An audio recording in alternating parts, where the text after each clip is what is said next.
Karong buntaga mga kapuso sa spotlight atong sud-ungon kining talagsaon nga talento sa usa ka batan-on gikan sa lungsod sa Tarangnan sa probinsya sa Samar.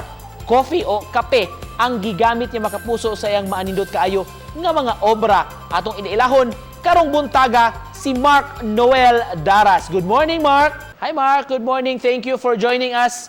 Kumusta ka ngayong panahon ng pandemya, Mark? Anong pinagkakaabalahan mo? So, sa ngayon po, nag-drawing po ako mga commission.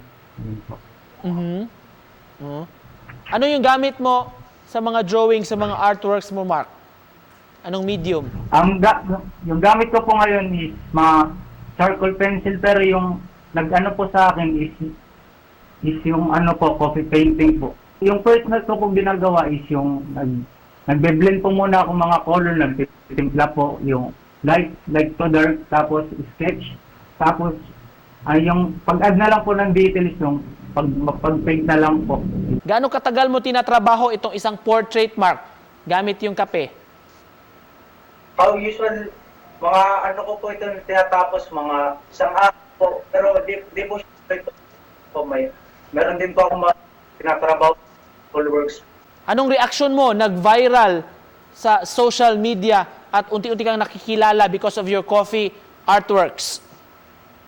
Siyempre po, hindi po ako makakapala na maraming mag-react at maraming maka-appreciate po ng aking obra.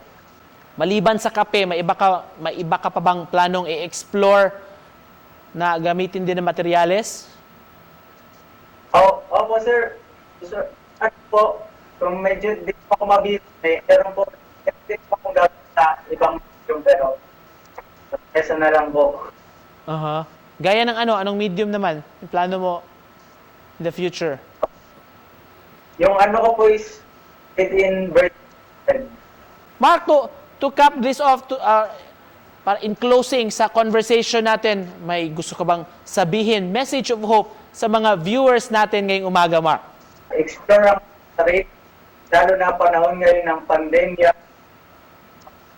gumamit ng mga gadgets, ano-ano pa, o pag-try dahil po, naniniwala kakayahan na madidiscover ngayong pandemya po. That's right, Mark. Dapat i-improve talaga yung talent, lalo na ngayong panahon ng pandemya na naka-stay at home lang tayo.